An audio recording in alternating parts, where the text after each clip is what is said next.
Welcome. My name's Mark Brown, and I'm an independent special needs consultant working at Special Help for Special Needs. My role is to come into the family home, work with the individual and the family and any relevant professionals and carers around a whole range of issues, including things such as behaviour, anxiety, puberty, and things like relationships and social skills. Now today I'm going to be talking to you about neurodiversity and the issue of relationships. This is a massive issue, not just for the child, for the teenager, but also for the adult. And it's a thing that progresses throughout our lives. Every single stage of our life that we go through will involve some form of relationship building, will involve some form of social skills. The difficulty we have these days is that, unfortunately, much of the sex education, the sex and relationship education that is supposed to be provided within schools, whether it's a specialist placement, whether it's mainstream, actually doesn't cover everything in the way it should. For the last 5-6 years, I've been doing a PhD, which was research based upon autistic individuals in the sex education. And one of the things that was coming up within that was the fact of, with sex education, looking at the biological aspects is easy. There's diagrams, there's books, there's films, there's videos. When it comes to the social sexual side, the relationship side, that's where it goes wrong. One of the things that I say about the new now called relationship sexual education program that is supposed to have been started in September 2020, but who knows with COVID at the moment, is the fact that it starts from a young age. It starts from the moment the child enters the school in reception.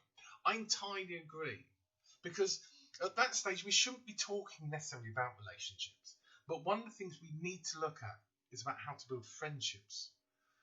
Because at the moment what we tend to do is sex education, and this is coming from people that coordinate sex education in some of the specialist placements that were involved in the research I did, and also from autistic teenagers who were involved in a focus group where we talked about the relationship, the social side of the sex education. And a lot were saying that it's not covered in an appropriate fashion. Often, as one group highlighted, their social relationship side of sex education was not taught until they were about 14, and usually as a reaction to something that had gone wrong. By that time, most of them had trialled themselves and tried to work their way through the quagmire that was relationship building, and often got it dreadfully wrong. Whereas with the new program, as I said, it starts off with friendships. How can we develop good, healthy, honest relationships, no matter how intimate they may be, if we don't know how to do the simplest of things, such as making friends? You know, we talk a lot about the sex side in sex and relationship education, but you know, often at the moment or prior to the present program, you would find that a lot of the conversation is talked about up to roughly about year 5, when we get to see the video of somebody giving birth, and we talk about how you got to that stage, how a baby's made. But nobody ever talks about the building of friendships, the building of relationships that happens before then. And then later on, when they're in secondary school, they often have the conversation about how not to have babies or catch sexually transmitted diseases by the use of condoms. But we still don't talk about relationships. We don't talk about friendships. So all we're doing at the moment is just looking at those key bits. We're not talking about joining everything together. We're not enabling somebody to understand what friendship is.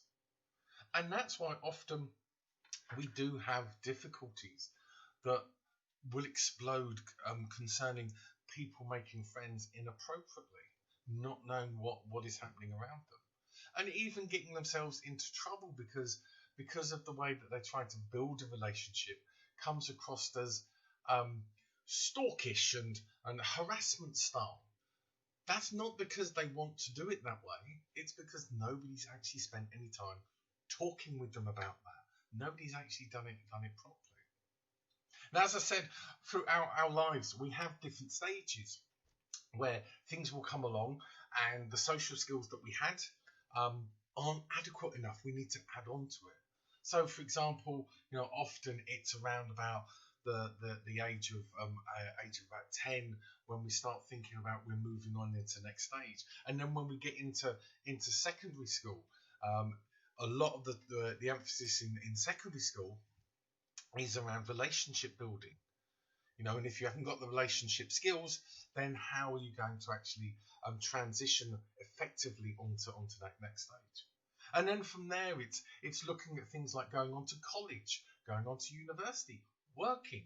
Each single one requires a different level of friendship skills, different level of relationship social skills.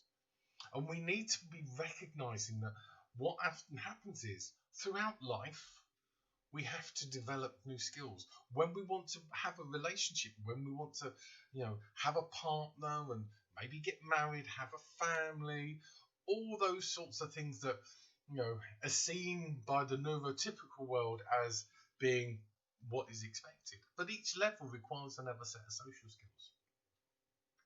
So, this talk, although, we are looking at social skills, we're looking at the future.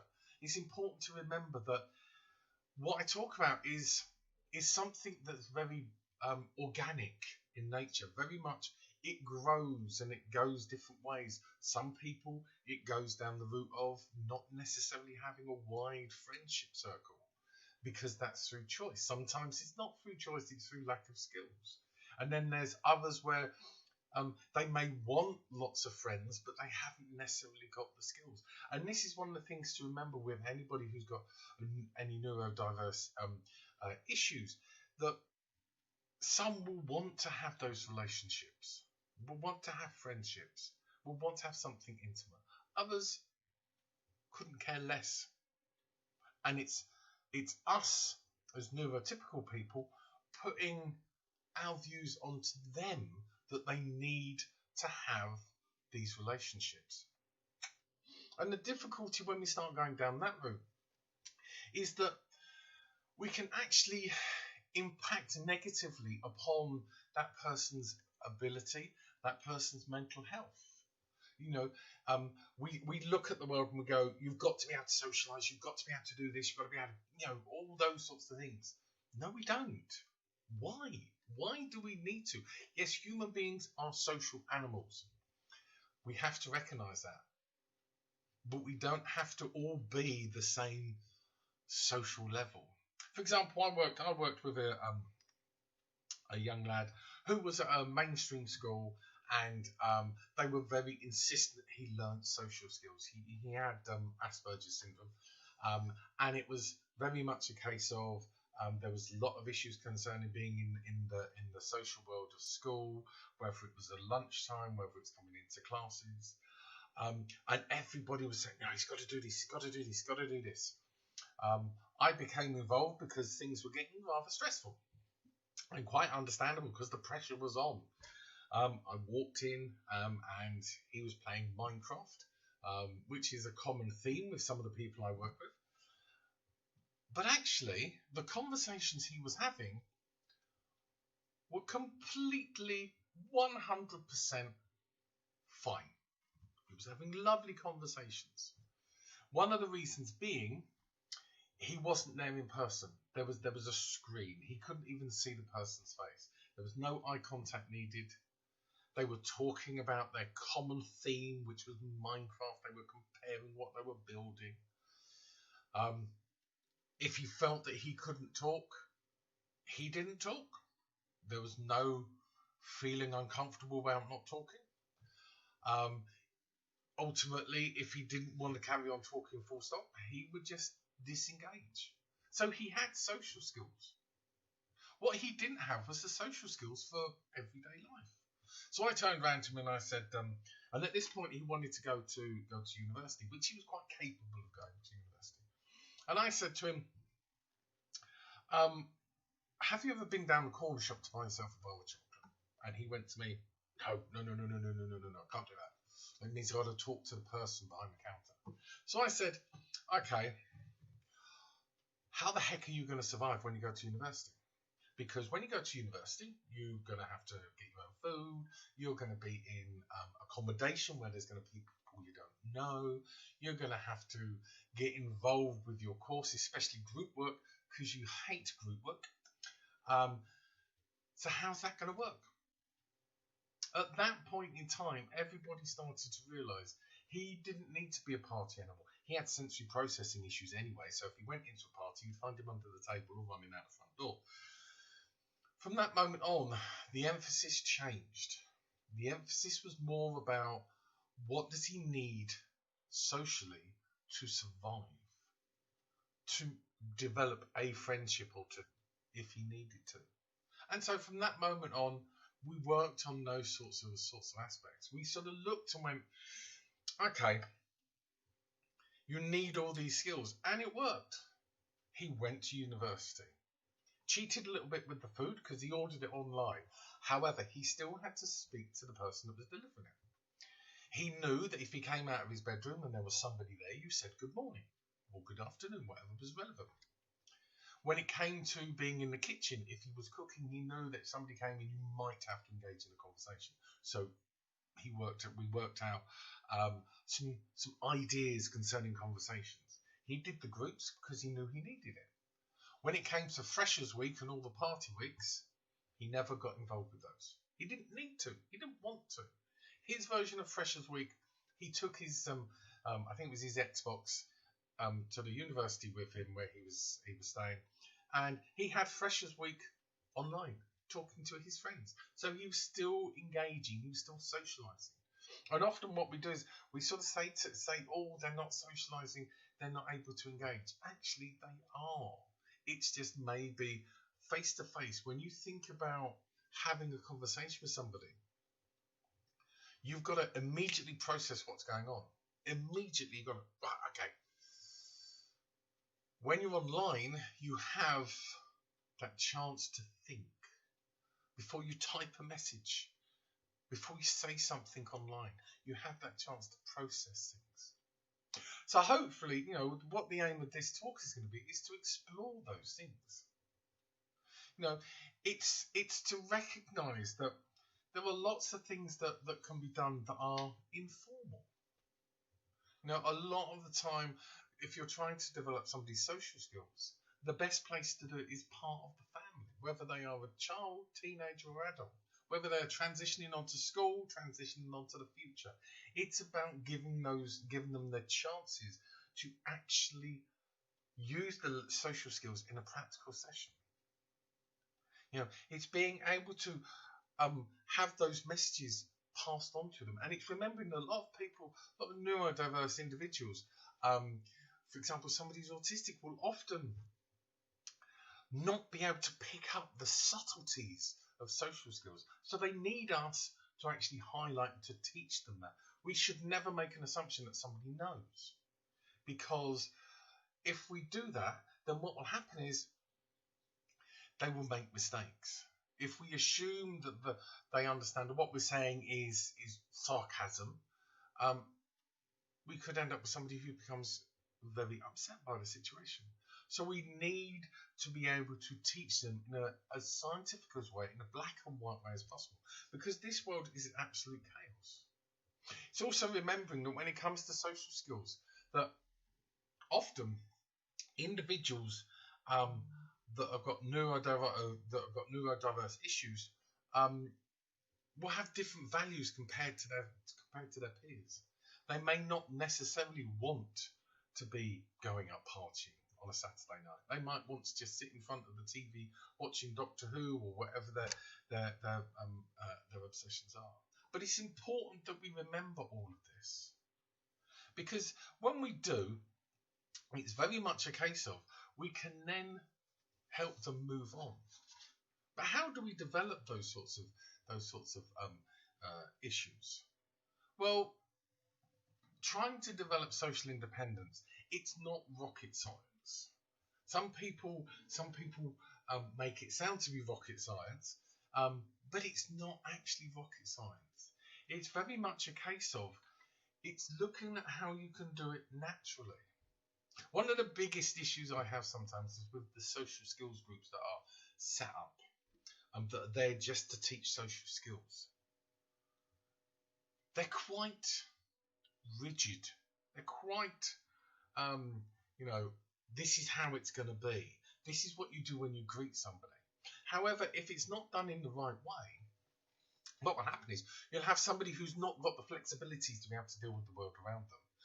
Just think of the way that we sort of teach how you should greet somebody. Shake a hand, say hello, how are you? Right, we're presently in COVID-19, just about to go into lockdown 2.0. What is the one thing we are told we cannot do and we haven't been able to do since March? Shake hands. Right, so you've spent a lifetime teaching somebody that the only way you can greet somebody is to shake their hand. What are they going to do? Because suddenly everything has changed. So we need to be trying to do things that are more fluid in nature. More relevant. I mean, one of the best social skills groups I've ever seen is not a social skills group. It's actually a group that is for playing Warhammer, which are little figures, if you don't know, where you paint them and you take them to the shop, and you then have fights in the middle of it. I have a number of individuals that love playing that, and actually it's a very sociable environment for them because it gives them something to talk about. They have a common theme that they can have a discussion with somebody about, and then from there you can build on your skills, on your socializing skills. So if you've got somebody, regardless of their age, who's got some sort of special interest, whether it's art, Warhammer, gaming, something like that, use it. It gives them that chance to have that thing, that's core topic to talk about. And then as they build confidence, so they can expand upon that sort of thing. And sometimes as well, you can use that that special interest to help in other ways. For example, Lego. If you've got somebody who likes Lego, get them socializing amongst those. But when we're looking at trying to develop somebody's social independence, there's an endless list, and these are only just a few. So things like participate in social activities with friends, if it's appropriate, and looking at what that social activity is. Think about them making their own lunch or drinks, because at some point they're going to need to be thinking about it. Independence concerning personal hygiene. There again, with social skills and personal hygiene, these are things that you're already doing when they were young. And as they're getting older, as they're reaching adulthood, as they're going on to the next stage in their life, you're just adding. With personal hygiene, the biggest thing is, of course, if you've got a child who's transitioning into a teenager and then into an adult, hey, we smell more as we get older. So we need to wash more. We need to use different things like deodorants and those sorts of things. Keeping their room tidy. Understanding privacy, both their own privacy and your privacy and everybody else's privacy.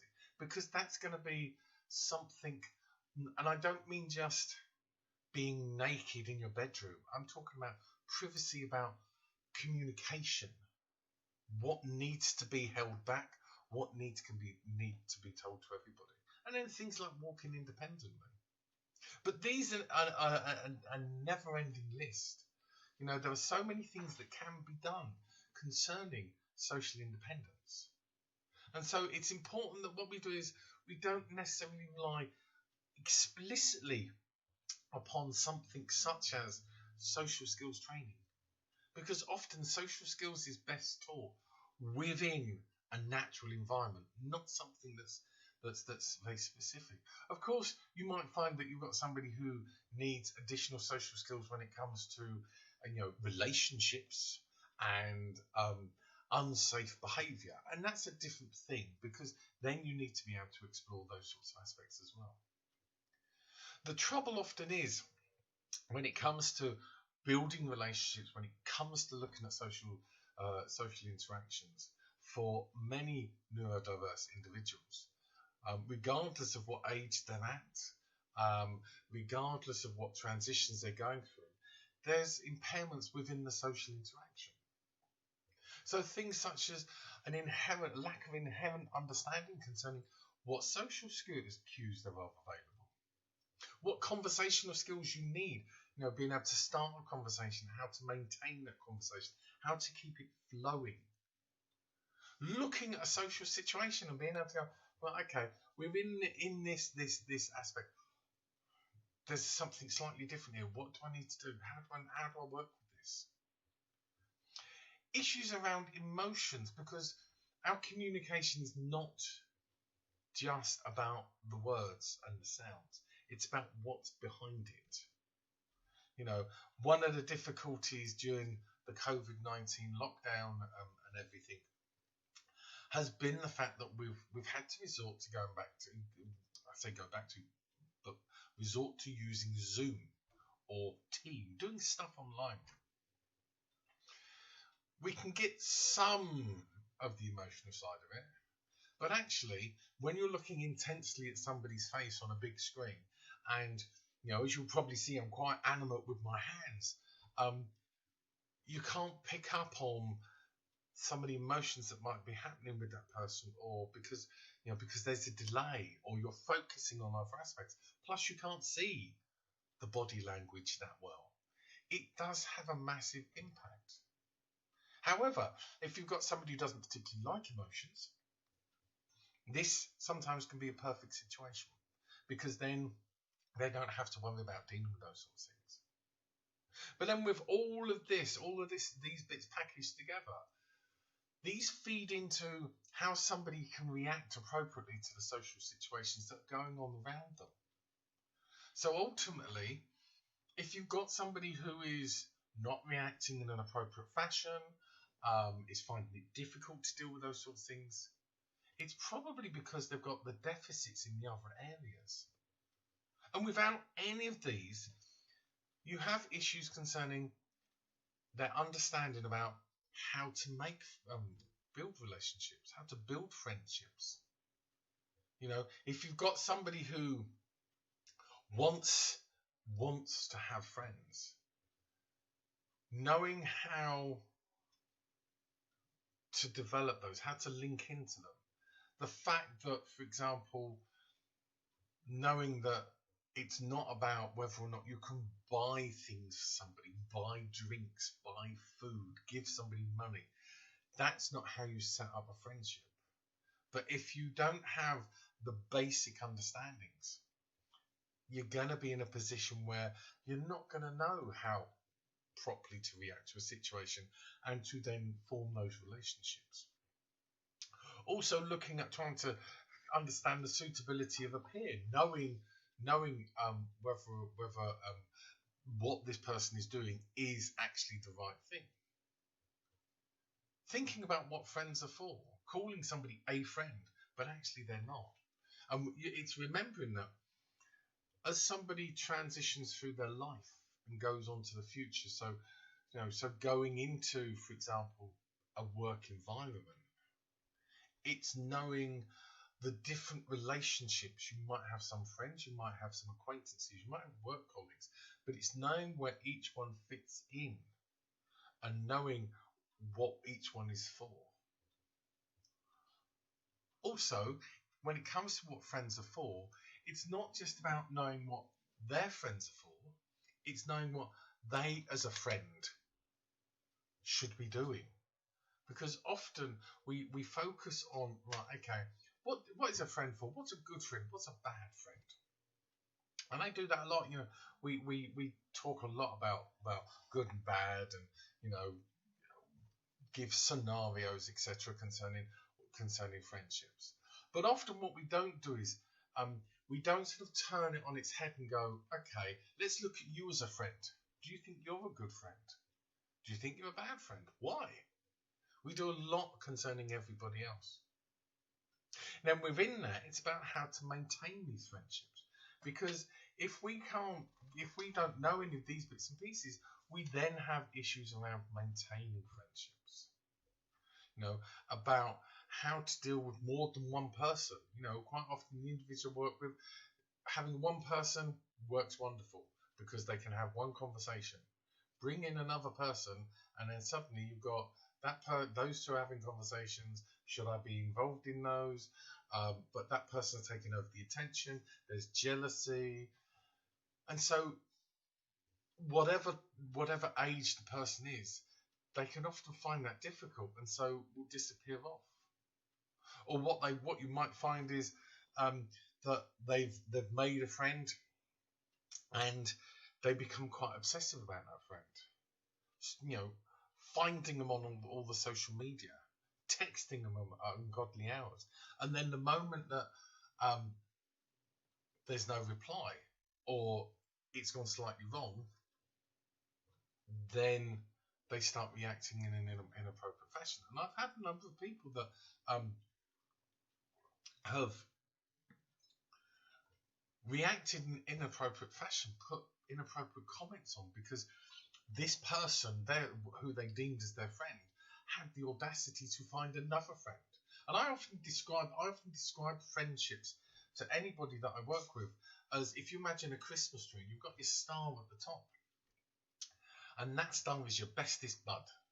But then on each level, you've got other baubles, other decorations, and each level is another set of friends. So you can have all these different levels of friends and colleagues and acquaintances, but you've still got your bestest friend at the top.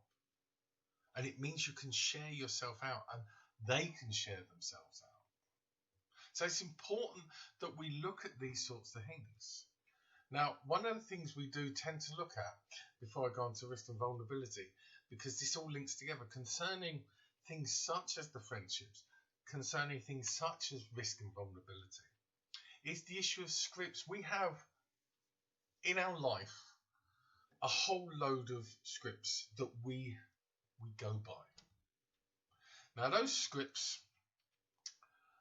cover every aspect of our life.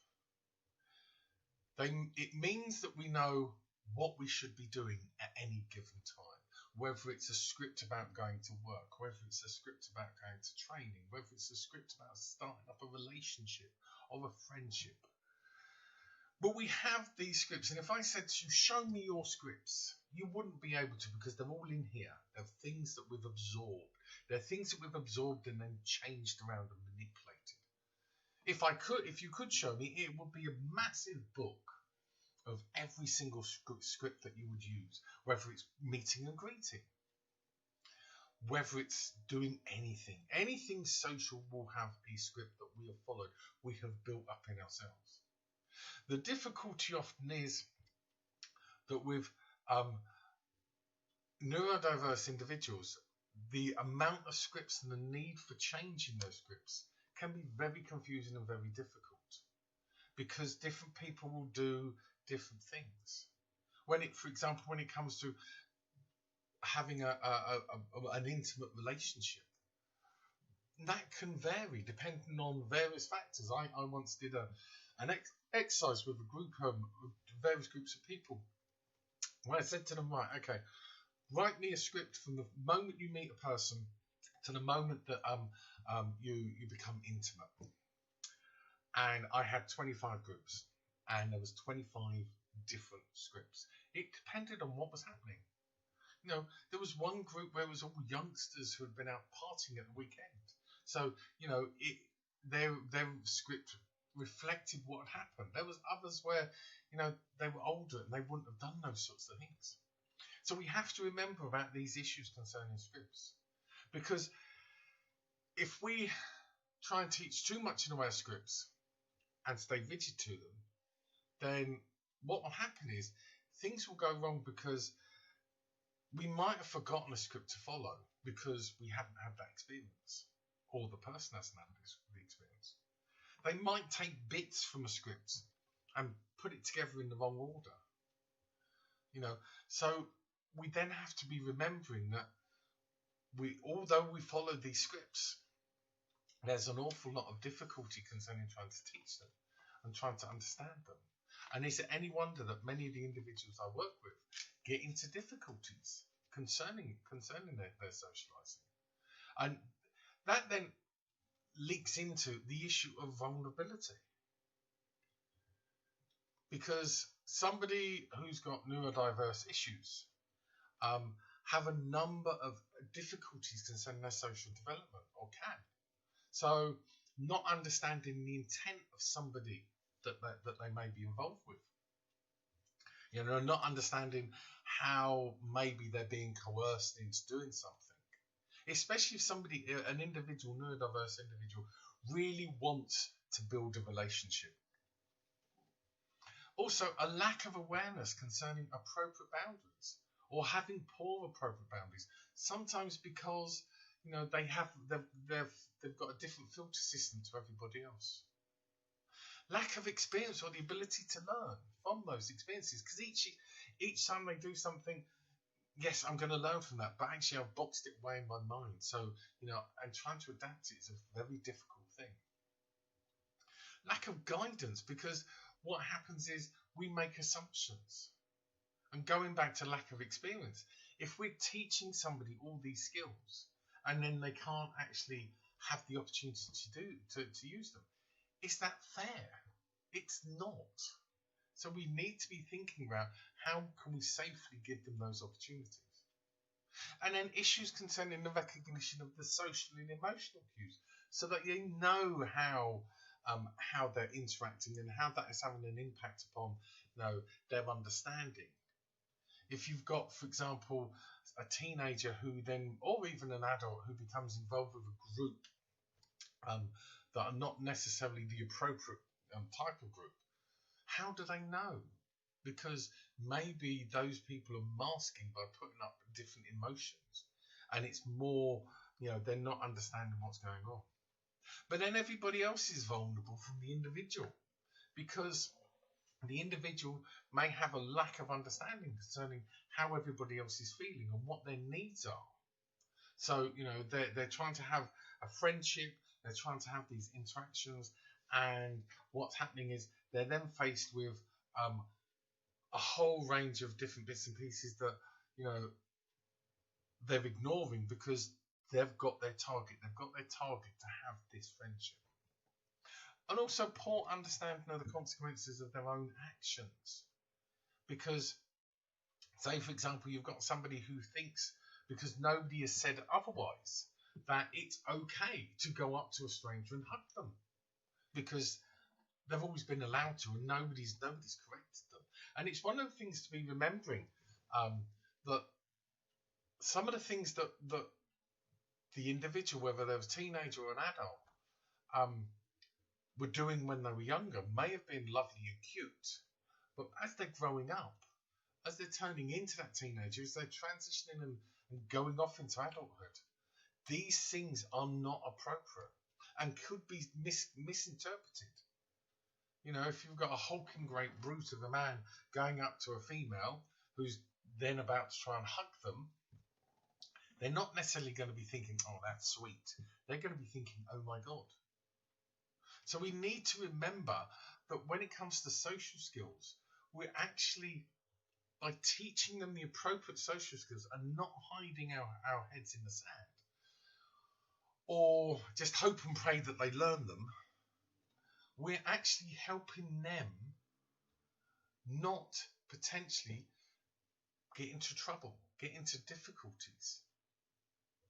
If we're able to help them develop those skills concerning making a relationship, then it means that they're going to be less vulnerable. And so doing that, what we need to be thinking about is we need to be thinking about a certain couple of areas of teaching. And this doesn't matter whether it's a child, a teenager, and an adult. I mean, I work with the whole range, and I've got some as adults that we're still doing a lot of this sort of thing because nobody ever sat down and talked to them before. So, first off, looking at relationships. What is a relationship? What are the different types of relationships that they've got? And how we build relationships. because we need to understand those.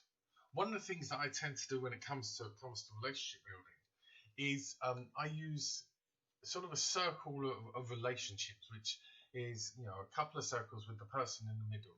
And what you do is you go through a list of all the different people that they may be having a relationship with: mum, dad, brother, sister, friends, school teachers, taxi drivers, all those sorts of things. And I include the police, doctor, and nurse. And we talk about how close they are to you, what the relationship is like, but we also talk about things such as, you know, how to greet that person, how to have a social interaction with them, and some of the things you can and can't do. So things like, for example, thinking about when you're going to the doctors.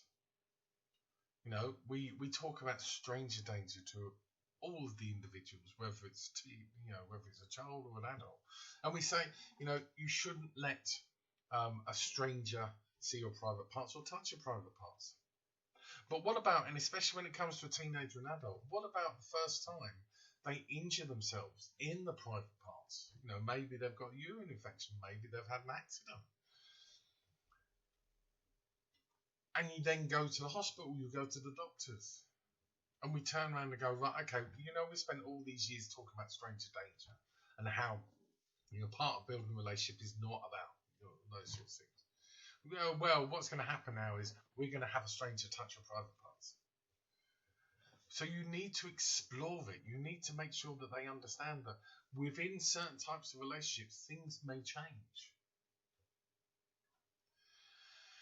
We also look about differences between strangers and friends and understanding what you can be doing with each one.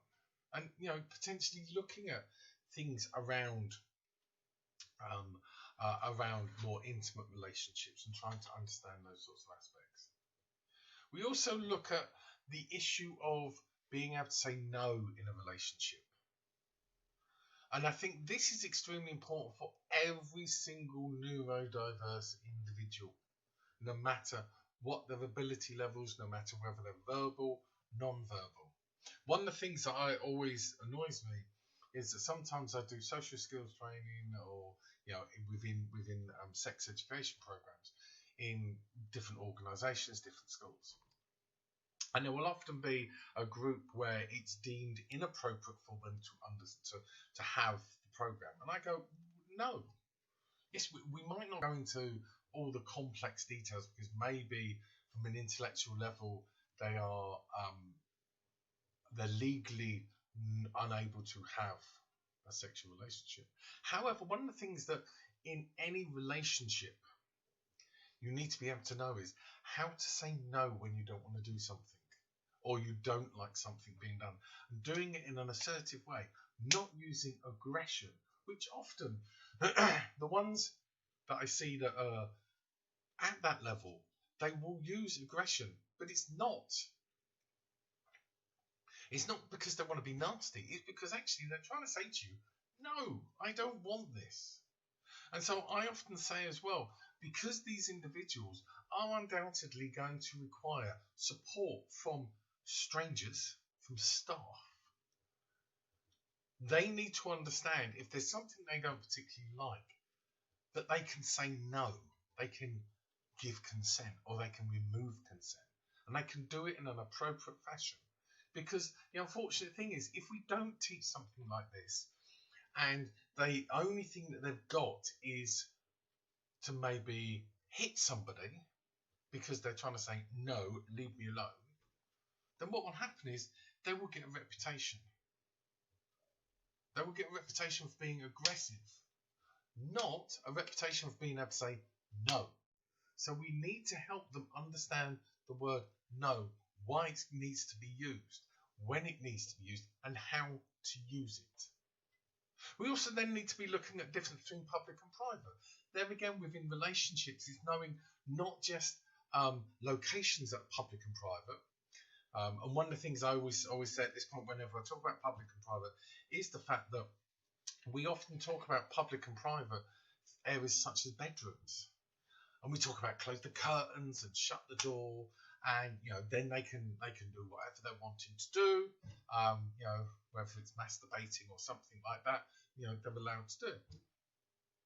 However, what you have to remember is there are many people that have a relationship, whether it's an intimate relationship or whether it's a friendship over the internet using cameras. I'm looking at you now with my camera. Now, I've got the curtains closed, the door shut. Doesn't mean this is private. I'm not now going to stand here naked or do anything that I shouldn't do, because actually I've got you watching me. So we need to remember when we're talking about public and private in this modern world, and especially with everything that's going on with COVID-19 and the emphasis on using videos, that actually it's not private if somebody's watching on a video camera, on a webcam. It's also for adults, particularly, but also for lots of other people, for teenagers, etc., to understand that you might think taking pictures of yourself for your girlfriend, for your boyfriend, and sending them to them is appropriate, but actually it's out there. What happens if you two decide to split? The other one could send those pictures off. Plus, anything under the age of 18 online is illegal. So by sending pictures, even if you're above 16 but under 18, you're breaking the law. So you need to be very aware of those sorts of things. Now, when it comes to relationships and special needs, neurodiverse issues, there's a lot of things that we need to be thinking about. We need to be remembering that if we don't teach the right things, we don't sort of think, oh, right, okay, it's just, that's fine. If we don't sort of go, right, okay, no, actually, it's not fine. We need to help this person. What they might do is they might do things quite innocently, without any malicious intent, but which could be perceived by those around them as inappropriate. So, for example, texting constantly at night time, following somebody on all their social media, because I'm just wanting to show them that I'm here, but actually that's called stalking. So what we need to be thinking about, especially as people transition and are moving on to the future in a world where we are using all these sorts of bits of technology, we need to be making sure that they understand. And one of the things I often say about technology is the fact of we don't take technology away. What we need to do is we need to make sure they've got the right boundaries, the right parameters, but also that they are being taught the right safety rules. Because if we don't teach them the right safety rules, and we take it away, when they do get a chance, they will gorge on it. And what will then happen is they will make the most, and it'll be less. That's where things will go wrong. I've already said this, but I can't emphasize this enough. When we're looking at building somebody's relationship skills for the future, for now, whether you've got an adult who's looking for love, whether you've got a teenager who's also doing the same bits, transitioning onto the future. If they can't understand friendship, if they haven't got the skills for friendship, then they need to be able to have those so they can understand how to develop intimate relationships instead of going straight in for the kill. Sort of going, right, okay, there's a girl, there's a boy, right, I'm going to go straight in there. This is what it's going to be like. I've got a number of individuals that are autistic that are looking at dating sites. And there's one particular that they use, and a lot of them use, which is autistic dating. And with that, there's a few where we're coaching them through just the basic conversation because they're trying to jump 10 steps ahead concerning, right, they've said hello to me, let's arrange to meet up. No, you slow it down. You have that conversation. You start talking through things, and then you can start doing things like exchanging numbers, and then thinking about setting up that first date. It's also important to remember that when it comes to intimate sexual relationships, often we as parents, professionals, carers sort of think, oh my God, this is a dodgy area. Yes, it can be if it's not done, or if it's not done right. But actually, by teaching about good, honest, healthy sexual relationships alongside friendships, especially if they're adults, because they'll need the two together, that actually what we're doing is we're helping them to make sense of everything that's going on around them. We're informing them. What you got to remember is, if we don't inform them, where are they going to get the information from? When I did my research and we did the focus groups, I had teenagers and people in the post-16 services of schools going, well, the bits that we don't know about, we either talk to our friends, but most of them have also got neurodiverse issues, so they've got their own version of what the truth is. We go online, and usually it's accessing some sort of pornographic website, which is quite easy even with security systems these days. And then what happens is, if you've got somebody who takes things literally, they're looking going, well, this is how you have a relationship. This is how you have sex. No, it's not. This is all fake. Or they'll ask brothers or sisters, which often depend on the sibling relationship. That can be a bit difficult. Occasionally, they might ask parents. But I can hear parents, even across this video, I can hear parents cringing at the thought of your teenager or your adult child asking you those questions. Hard luck. We have to be involved. We have to answer them. Because if we can teach them properly, if we can do these things properly, then what will happen is they will have the information. They will be able to understand. It doesn't always encourage sexual relationships. Sometimes it's more about just understanding the concept. I've had a few people where they don't want a relationship. They don't want a sexual relationship. But they just need to understand, why is it so important to people? And that's actually an important area to think about. Some individuals, some neurodiverse individuals, do not actually want to have a relationship. They don't give two hoots. In that situation, as long as they're happy and they're safe and they've got the social skills to understand, don't panic. They may develop a relationship.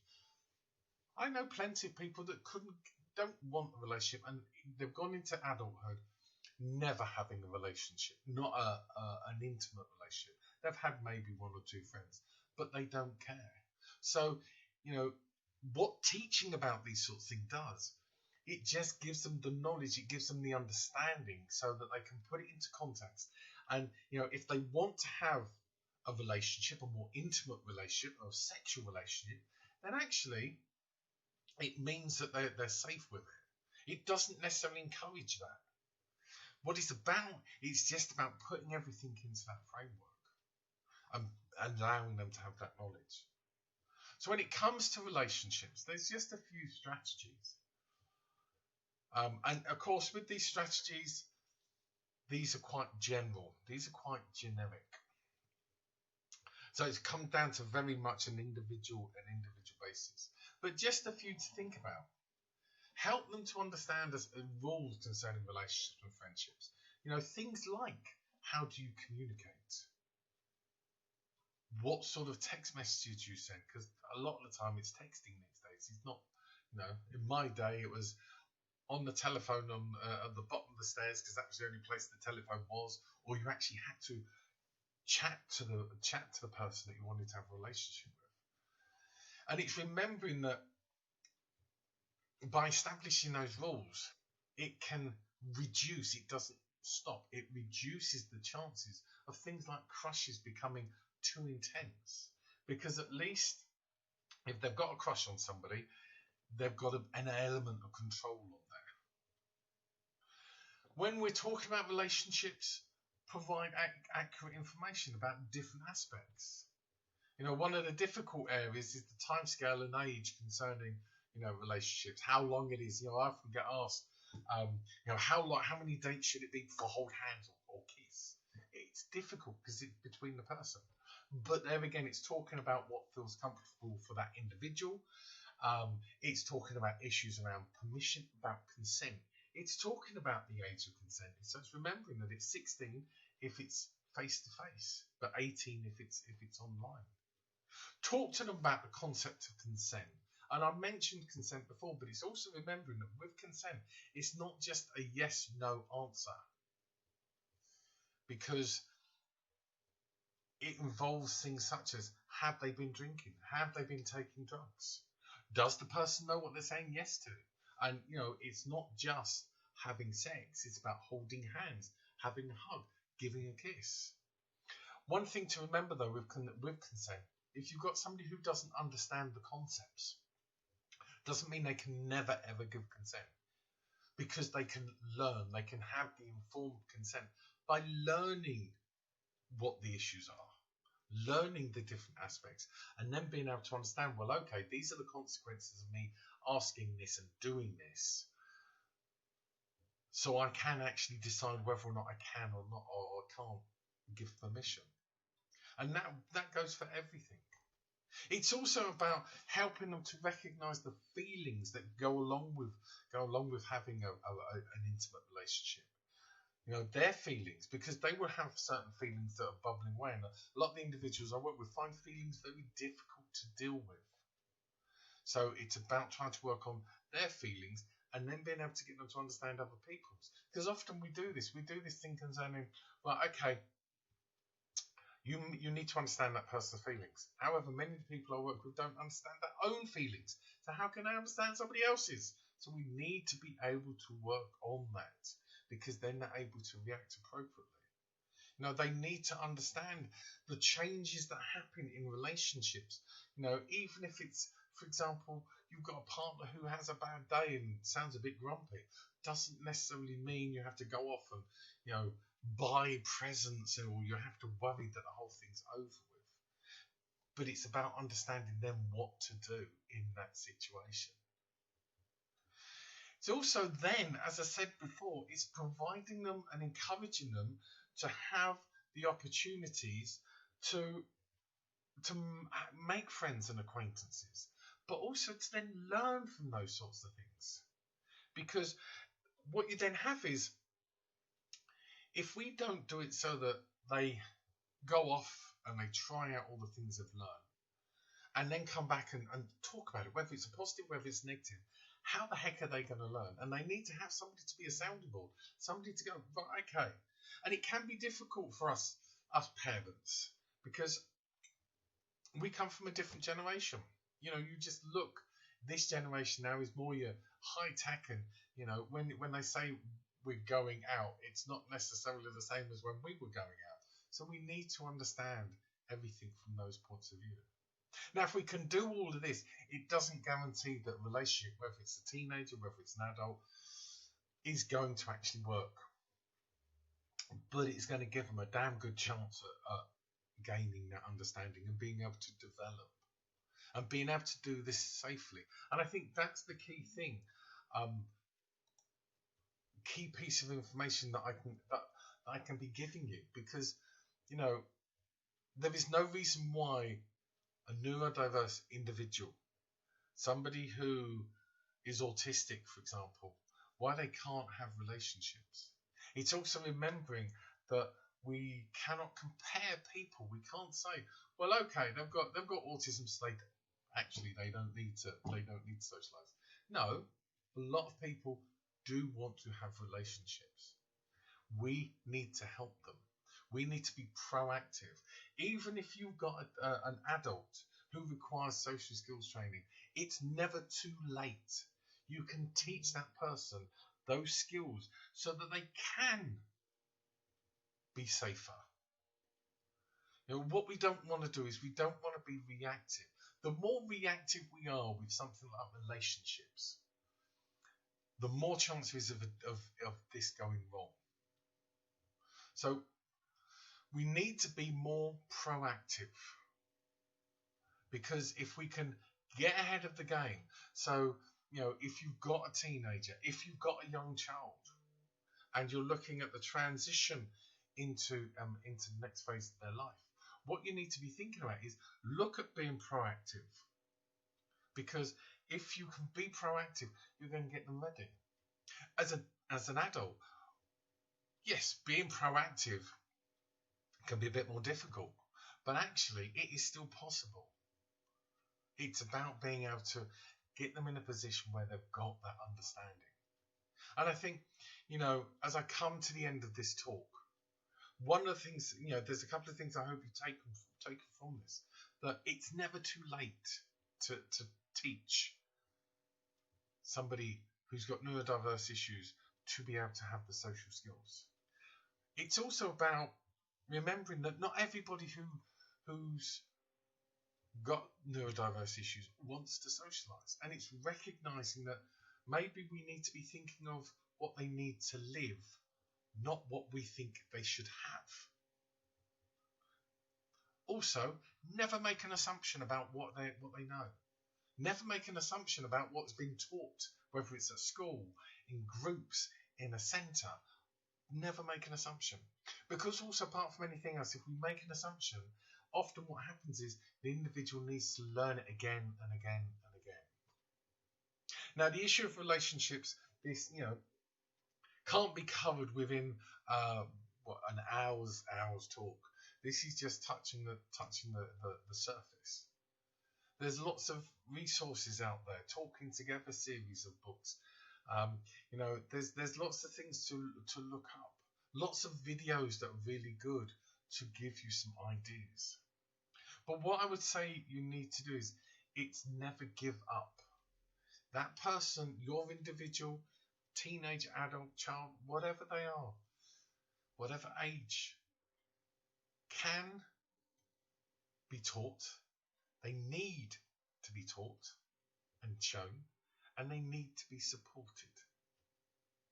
I hope you found this talk useful, and I hope you can see that I think although the Family Voice event covers the preparing for transition for the future, actually the issue of relationships covers a lot of an individual's life, a lot of transitions. As said, I hope you found it useful. If you have any questions you'd like to ask, I am doing a live Q&A. I think this talk is going to be on before then. But if not, please feel free to email me at sh4sn@sky.com or phone me on 07917 454573. My website is www.shsn.co.uk. If you do try to contact me with everything that's going on at the moment, it's probably best through email. Give me a couple of days to answer because I do tend to I'm quite busy at the moment, and we can see what we can do. I hope you enjoy the rest of the event, even though it's in the online world, and I hope to see you at the question and answer session later. So take care in this new lockdown that's come through, and good luck with helping with relationships. Goodbye for now.